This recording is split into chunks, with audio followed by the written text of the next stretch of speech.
with my feet dangling over the edge, toes disturbing the stillness of the water. He hadn't left a note, and I was sure he'd come back any minute. I wanted to be there when he did. The next Wednesday, his letter came with no return address. "Gloria, I can't be who you need me to be," it read. "I have to see if I can walk off the war. Tell the kids I'm sorry. Frank." After that, I stopped waiting for him. We all did. It was easier that way. 1. June 1967. When God created the world, he only afforded Michigan just so many good weather days. He caused the bookends of the year to be winter and the months between to be warm enough for the earth to almost thaw before it was to freeze solid once again. And somehow, in his infinite wisdom, he had chosen to call it good. In the deepest of winter, I often questioned the soundness of mind that made my ancestors think that Michigan was a good and fine place to settle. But it was in spring, when the whole world came back alive and I forgot the cold, that I swore to never leave my home state. Leaves turned the forests back to green, and flowers speckled bright red and yellow and orange across the lawns and fields. Purple lilacs bloomed on the bush below my bedroom window, smelling like heaven itself. Finches molted tawny feathers to show off their brilliant goldenrod. Robins returned with their trilling song, and just-hatched chicks peeped from their nests, discarding pretty blue shells on the ground. Every year it caught me by surprise, the return of life to Fort Colson. But by June I'd fallen into the routine of longer days and leaving my jacket at home, letting the sun warm my bare arms. I certainly would have liked to enjoy the sunshine. Instead, I stood looking out the big window of Bernie's diner, dripping wash rag in hand, wishing the view was of something other than the 5 and dime across the street. It was the perfect day for sitting on a dock, dipping my toes in the waters of Chippewa Lake. Old Chip, that was what my brothers and I called it, where we all learned how to swim and row a canoe and catch fish.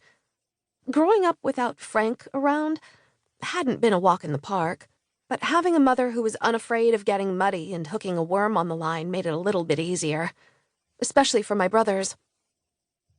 The sound of clattering pots or pans from the kitchen snapped my attention back to my job.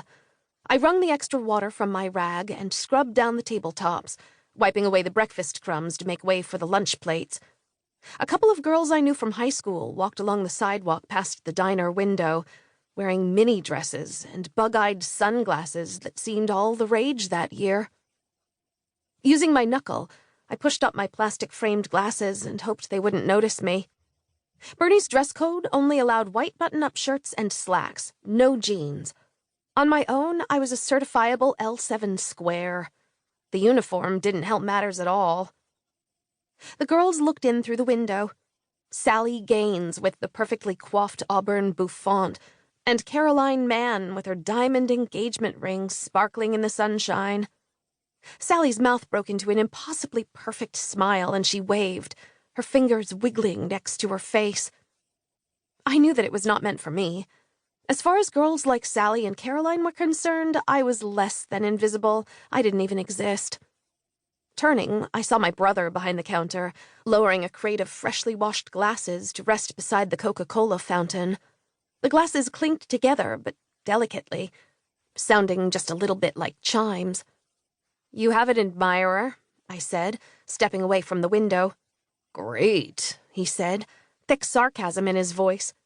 Not looking up at the girls, he took one of the glasses and put it under the fountain, pulling half a glass of pop for himself. "They're good tippers, at least." "For you." I watched him take a few drinks of the Coke before moving on to setting the tables with silverware wrapped in paper napkins. "I don't have the advantage of flirting with them." "You've got a point," he said. "I am charming." "And I'm a nerd." "Nah, you're peachy keen." "Well, thanks." I looked back to where the girls had stood. They were already gone. "I have my meeting today," Mike said, finishing off the last of his pop.